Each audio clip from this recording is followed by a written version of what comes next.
Mr. President, distinguished civil and religious authorities, members of the diplomatic corps, ladies and gentlemen, blessed are the peacemakers.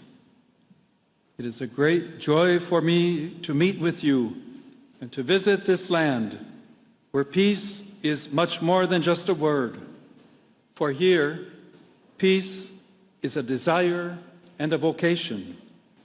It is a gift and a work in progress. You are invested with authority in this country, each in your own area and with specific roles. It is in light of this authority that I wish to address to you the words of Jesus that have been chosen as the central theme of my journey. Blessed are the peacemakers. Certainly, there are millions of Lebanese here and throughout the world who serve peace silently day after day. Yet you who have important institutional tasks within this nation are destined for a special beatitude if you can say that you have put the goal of peace above all else.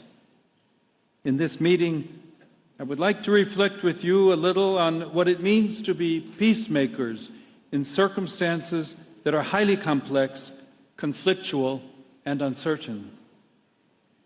In addition to Lebanon's natural beauty and cultural riches, which have been praised by those of my predecessors who visited your country, there is a shining quality that distinguishes the Lebanese. You are a people who do not give up, but in the face of trials, you always know how to rise again with courage. Your resilience is an essential characteristic of authentic peacemakers. For the work of peace is indeed a continuous starting anew.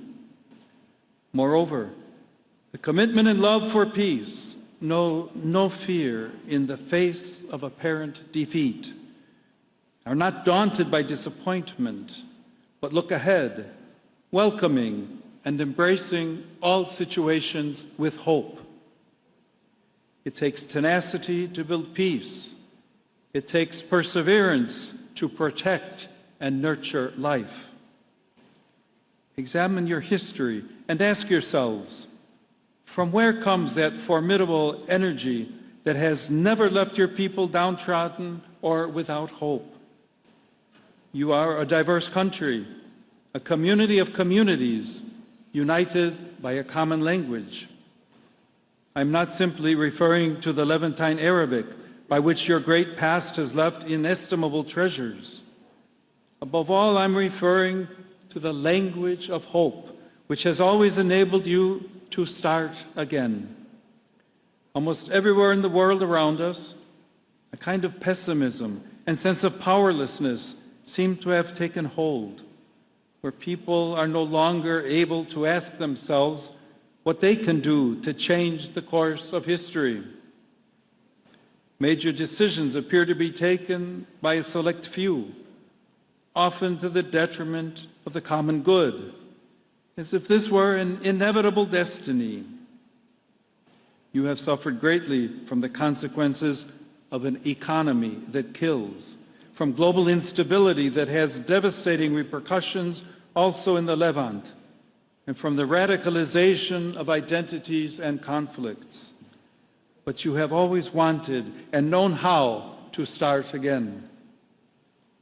Lebanon can boast a vibrant, well-educated civil society, rich in young people, capable of expressing the dreams and hopes of an entire nation. I encourage you, therefore, never to separate yourselves from your people, and to place yourselves with commitment and dedication at the service of your people, who are so rich in variety. May you speak just one language, namely the language of hope, that by always starting afresh, draws everyone together. May the desire to live and grow in unity as a people create a polyphonic voice out of each group. May you also be helped by those deep bonds of affection that tie so many Lebanese throughout the world to their country. They love their origins and pray for the people of which they still feel a part. They also support them through the many experiences and skills that make them so appreciated everywhere. This brings us to a second characteristic of peacemakers. Not only do they know how to start over, but they do so first and foremost along the arduous path of reconciliation. Indeed, there are personal and collective wounds that take many years, sometimes entire generations, to heal. If they are not treated, if we do not work, for example, to heal memories, to bring together those who have suffered wrongs and injustice, it is difficult to journey towards peace. We would remain stuck, each imprisoned by our own pain and our own way of thinking. The truth, on the other hand, can only be honored through encountering one another. Each of us sees a part of the truth, knowing one aspect of it, but we cannot negate what only the other knows, what only the other sees. Truth and reconciliation only ever grow together, whether in a family, between different communities and the various people of a country, or between nations. At the same time, there can be no lasting reconciliation without a common goal, or without openness towards a future in which good prevails over the evils that have been suffered or inflicted in the past or the present. A culture of reconciliation, therefore, does not arise only from below, from the willingness and courage of a few. It also needs authorities and institutions that recognize the common good as superior to the particular. The common good is more than the sum of many interests, for it draws together everyone's goals as closely as possible, directing them in such a way that everyone will have more than if they were to move forward by themselves. Indeed, peace is much more than a mere balance, which is always precarious, among those who live separately while under the same roof. Peace is knowing how to live together in communion as reconciled people. A reconciliation that, in addition to enabling us to live together, will teach us to work together for a shared future side by side. Thus, peace becomes that abundance which will surprise us when our horizons have expanded beyond every wall and barrier.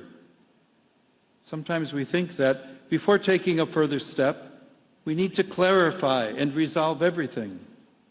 Instead, mutual dialogue, even amid misunderstandings, is the path that leads to reconciliation. The greatest truth is that we find ourselves together as part of a plan that God has prepared so that we may become a family. Finally, I would like to outline a third characteristic of those who strive for